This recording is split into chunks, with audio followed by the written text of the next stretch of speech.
जिस तरह से किसान अपने फसलों में फर्टिलाइजर यूज करके फसलों की अधिक पैदावार कर रहे हैं, अगर इसी तरह लगातार चलता रहा तो आने वाले समय में ये कहानी सच हो सकती है। क्योंकि आज मैं एक्सप्लेन करने वाला हूँ द इंडियन स्टोरी, जो कि देश की एक ऐसी डार्क रियलिटी को प्रेजेंट करता है जो अंदर ही अंदर देश को खाए जा रहे हैं। और ऐसे ही न्यू मूवी एक्सप्लेनेशन के लिए मेरे चैनल को सब्सक्राइब कीजिए। तो चलिए अब इस कहानी को शुरू करते हैं। कहानी की शुरुआत मुंबई के हाई कोर्ट से होती है। कोर्ट के बाहर बहुत ज्यादा भीड़ लगी हुई थी। वहाँ पर मौजूद लोग न्याय की मांग कर रहे थे और कह रहे थे कि अर्चना इस केस को जरूर जीतेंगी। इसके बाद कहानी फ्लैशबैक में जाती है। हम योगेश नाम की एक आदमी को देखते हैं जो कि पुलिस स्टेशन में होता है। वो काफी देर इंतजार करने के बाद पुलिस वाले के पास जाता है और बताता है कि उसकी बेटी की हत्या हुई है, लेकिन पुलिस उस केस को लेने से ही मना कर देती है क्योंकि केस फाइल करने का एक सिस्टम होता है। योगेश का कहना ये होता है कि वो पिछले 10 दिनों से पुलिस स्टेशन का चक्कर काट रहे हैं, उससे पहले ही ये बात बता देनी चाहिए थी। लेकिन फिर भी योगेश जबरदस्ती FIR फाइल करने की बात करता है। इस पे पुलिस नाराज हो जाता है और गुस्से में कांस्टेबल को बुलाकर धक्के मारकर योगेश को पुलिस स्टेशन से ही बाहर कर देता है। इसी बीच उसकी फाइल भी गिर जाती है। योगेश दोबारा से आता है, अपने फाइल उठाकर दोबारा से वहाँ जाते हैं। जितने भी पुलिस वाले वहाँ पे मौजूद थे सभी लोग योगेश को देख रहे थे। इसके बाद योगेश एक के बाद एक वकील के पास जाता है, बड़े बड़े लॉयर के पास जाता है, लेकिन कोई भी इस केस को लेने के लिए तैयारी नहीं होता। जो भी इस केस को लेना चाह रहा था उसकी फीस काफी ज्यादा महंगी थी और योगेश उतना अफोर्ड भी नहीं कर पा रहा था। ऐसे में कहानी में एंट्री होती है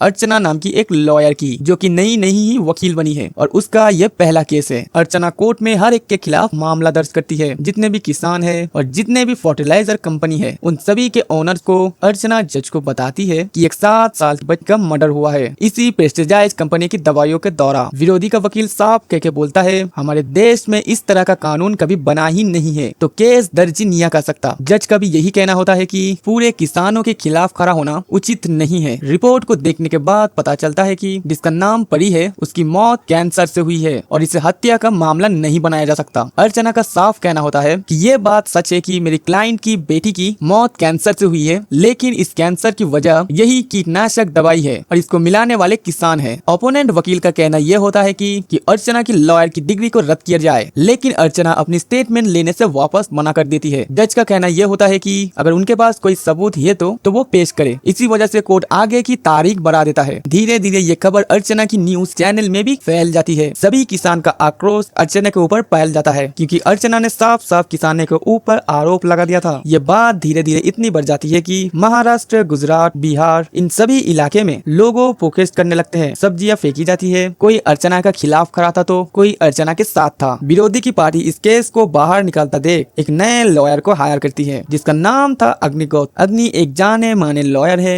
अग्नि कोर्ट में पहुंचते ही सबसे पहला अपना स्टेटमेंट यही देते हैं कि अर्चना की क्लाइंट की बेटी की मौत में ढेर सारा पैसा लगा और उसी पैसे को वसूलने के लिए उसके क्लाइंट ने केस किया। धीरे धीरे अग्नि वहाँ पे सभी लोगों से पूछता है कि इसके पिता क्या क्या करते हैं। वैसे ज्यादातर लोग यही कहते हैं कि उसके पिता एक किसान है। इन सब के बावजूद भी अर्चना अपने गवाहों को पेश करते हैं। सबसे पहले वो एक यूनिवर्सिटी की प्रोफेसर को बुलाते हैं। वो हिस्ट्री की कुछ वीडियोस दिखाते हैं जिसमें से साफ पता चल रहा था कि केमिकल का यूज पहले भी किया गया था और उसी वजह से देश के कई सारे लोग मारे गए और वही केमिकल आज भी यूज हो रहा है। ये केमिकल इतना ज्यादा बढ़ता जा रहा है, हर लोगों के बीच में कैंसर की समस्या बढ़ती जा रही थी। कोर्ट इसके आगे की सुनवाई के लिए अगली तारीख देती है। फिर हम एक फ्लैशबैक में देखते हैं योगेश अपनी बेटी को देवी की तरह पूछता था। अब कोर्ट की इस मामले से फर्टिलाइजर कंपनी के ऑनर बहुत ही ज्यादा परेशान थे। अगले दिन फिर से सुनवाई होती है। अर्चना दोबारा से कुछ गवाहों को कोर्ट में पेश करती है। उसी की दौरान हम फ्लैशबैक में देखते हैं अर्चना उन लोगों के पास गई थी जो इन कीटनाशक दवाओं का छिड़काव करते हैं। उन्होंने साफ कहा था इस दवा का उपयोग करने के बाद उसका थोड़ा सा भाग उसी फल या सब्जी में रह जाता है।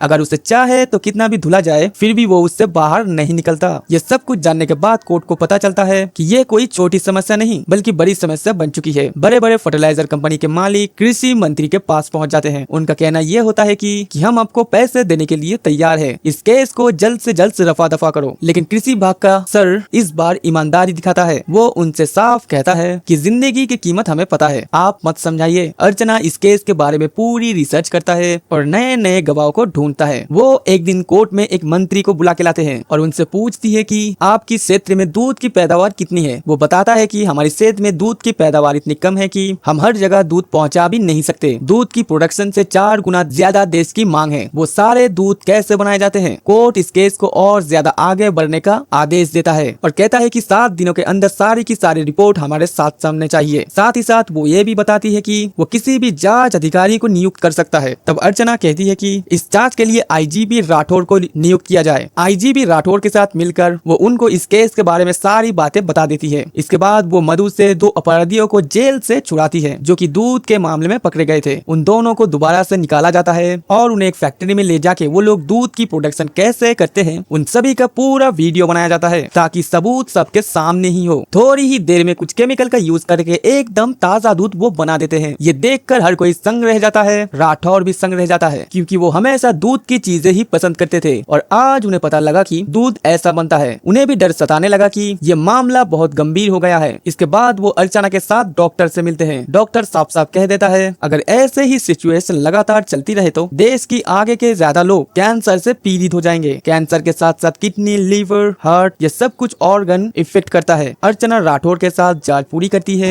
वो कई लोगों से मिलती है जो पहले से ही इसी बीमारी से पीड़ित थे और वो उनकी दुख को सुनते हैं। आखिर क्या कारण था उनकी बीमारी का। अर्चना राठौर जी को सच दिखाने के लिए एक ट्रेन में ले जाते हैं जहाँ पे पूरी की पूरी बगी में सिर्फ कैंसर की मरीज बैठे हुए थे। वहाँ का हाल देखने के बाद आईजी के होश उड़ जाते हैं। हर कोई रो रहा था, कोई हिला रहा था। ये सब सुनने के बाद अंदर तक उनकी रूह कांप जाते हैं। इन सब के बाद एक दिन राठौर अर्चना से पूछता है कि आखिर उसका क्लाइंट काम क्या करते हैं। इसी के साथ कहानी फ्लैशबैक में जाती है। हम देखते हैं कि योगेश एक आर्मी का सोल्जर है। वो देश को बचाने के लिए बहादुरी के साथ बॉर्डर पे लड़ता है और हर एक मिशन सक्सेसफुली कंप्लीट करता है। और साथ ही साथ इसी बीच एक और बात पता लगता है। अर्चना राठौर को बताती है कि बड़ी मेरी ही बेटी है और मैं अपनी बेटी का ही केस लड़ रही। ये सुनने के बाद राठौर और भी ज्यादा सुन्न हो जाता है कि एक बेटी की जाने के बावजूद भी एक महिला इतनी हिम्मत के साथ कैसी खड़ी हो सकती है। धीरे धीरे स्थिति बिगड़ती जाती है। अर्चना और योगेश जब मार्केट से सामान लेके जाते हैं तो वहाँ के लोग उन्हें घेर लेते हैं और उन्हें सब्जी देने से ही मना कर देते हैं। पूरी मार्केट में उन्हें सब्जी कोई भी नहीं बेचता क्योंकि अर्चना ने सभी किसानों के ऊपर आरोप लगा दिया था कि वो लोग गैर जिम्मेदार हैं। बात इतनी ज्यादा बढ़ जाती है कि वो लोग मारा मारी पर उतर आते हैं। लेकिन कैसे भी करके अर्चना योगेश को वहाँ से बाहर निकल लाते हैं। जब परी की इस बीमारी के बारे में पता चला था तो सभी के होश उड़ गए थे। उसका इलाज बहुत ही शालीनता से किया जाता था। इलाज में कोई भी कमी नहीं की जाती थी। जब भी पैसे की आवश्यकता होती वो अपने घर के कुछ न कुछ चीजें बेच देता था। नौबत यहाँ तक आ जाती है ऑपरेशन करवाने के लिए वो अपना घर ही बेच देता है और किराए के मकान पे जाकर रहने लगता है। ऑपरेशन के लिए हेयर कट किया जाता है। बच्ची को बुरा ना लगे योगेश भी अपना हेयर कट करवा देता है और पूरा का पूरा गंजा हो जाता है ताकि वो किसी से भी अलग महसूस ना करे। स्कूल की प्रिंसिपल भी परी को स्कूल आने से मना कर देती है क्योंकि उसका इफेक्ट बच्चों पर पड़ रहा था। ये सब कुछ देखकर परी को भी एहसास हो जाता है कि अब उसकी दुनिया अलग होने लगी है। लोग उसे बिल्कुल अलग नजर से देखता है। उधर बॉर्डर से भी फोन आ रहा था और उसे कहा जा रहा था कि फैमिली से पहले देश की सेवा होती है। लेकिन योगेश जानता था वो अपनी बेटी को इस हालत में छोड़कर कहीं नहीं जाएगा। कहानी अब प्रेजेंट टाइम में आती है। एक हफ्ते बाद आज आखिरी सुनवाई होने वाली थी।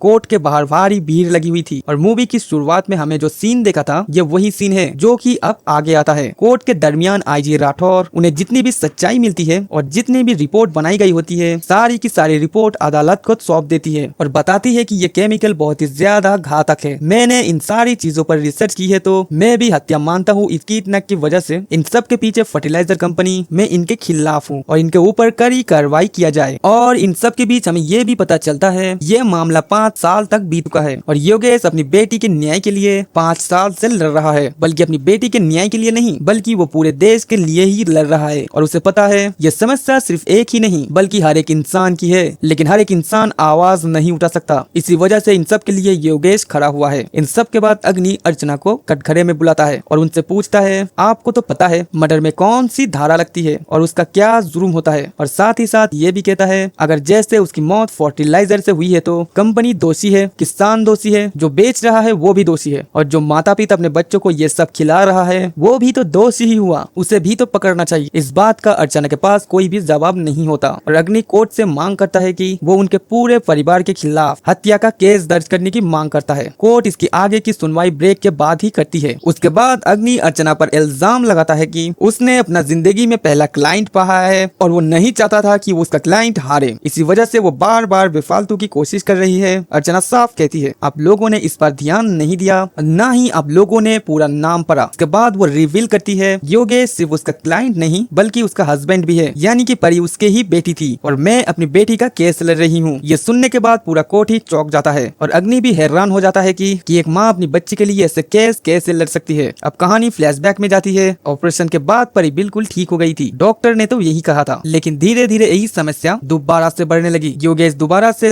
डॉक्टर के पास पहुंचा और अपनी समस्या बताने लगा। डॉक्टर ने साफ कहा कि उसे दोबारा से हॉस्पिटल में भर्ती करवाना होगा, लेकिन योगेश के पास इतने पैसे नहीं थे। उसने अभी तक अपना घर बेच दिया था और किराए के मकान में भी रह रहा था। डॉक्टर समझाता है कि वो मुंबई के हॉस्पिटल में जाए जहाँ पर ऐसी बीमारियों का इलाज होता है। हालांकि वहाँ पे भीड़ ज्यादा होती है, लेकिन पैसे कम लगते हैं और हो सकता है कि मुफ्त में भी इलाज हो जाए, और साथ ही साथ यहाँ पे रिसोर्सेज भी कम है। डॉक्टर की बात मान के योगेश अपनी बच्ची को लेकर वहाँ अस्पताल में पहुँच जाता है। अस्पताल का हाल बहुत ही ज्यादा बुरा था। चारों तरफ मरीज फैले हुए थे, कोई सुविधा नहीं, कोई बेड नहीं, कुछ भी नहीं। वहाँ के मरीज जमीन पर ही लेटे हुए थे। कई दिन बीतते जाते हैं, बच्ची का इलाज ठीक से नहीं हो पाता और इसी बीच बारिश भी होने लगती है। अर्चना जब कॉल करती तो योगेश बताता कि वो बिल्कुल ठीक है। उन्होंने एक कमरा ले रखा था। जब योगेश और उनकी बेटी पानी के बीच में दर दर भटक रहे थे, उनके सिर के नीचे छत भी नहीं थी और ना ही पैसे थे। इतनी रात में बच्ची तो सो जाती है, लेकिन जब सवेरा होता है तो वो बच्ची सवेरा देख ही नहीं पाती, उसकी मौत ही हो जाती है। ये सब कुछ देखने के बाद योगेश बहुत ही ज्यादा टूट जाती है। वो रोने लगता है और तड़पने भी लगते हैं। उसे समझ नहीं आ रहा था कि अब वो क्या करे। हालांकि उसकी बॉडी को प्रेपर करके घर ले आया है। वहाँ का माहौल देखने के बाद अर्चना भी पूरी तरह से टूट जाती है और तभी से दोनों ने फैसला कर लिया था कि वो इंसाफ लेकर रहेंगे। अब कहानी दोबारा से प्रेजेंट टाइम में आती है। कोर्ट में एक माँ रो रो के गुजारिश कर रहे थे, उनसे न्याय की भीख मांग रही थी। अग्नि दोबारा से सामने आते हैं। उनका कहना था कि उनकी बहन भी थी, वो भी कैंसर की वजह से मरी थी, लेकिन मेरे पिता ने कभी भी कोर्ट में आकर ये मांग नहीं की। लोग ऐसे मरते जाते हैं, हाँ, लेकिन हमें किसी का दोष नहीं देना चाहिए। उसका साफ कहना होता है कि किसी पर दोष लगाने से अच्छा है अपनी जिंदगी में आगे बढ़े। इसके बाद कोर्ट योगेश को भी बोलने का मौका देते हैं। उसे भी कटघरे में लाया जाता है। वो कटघरे में आकर अग्नि से पूछता है, आपके पास माँ होगी, बेटी होगी, बहन होगी, क्या आपने उन्हें कभी जहर दिया है? ये सवाल से अग्नि बहुत ज्यादा गुस्सा हो जाते हैं। तभी योगेश बताता है कि मैं एक सोल्जर हूँ, धरती मेरी माँ है, अगर कोई मेरी माँ को जहर देगा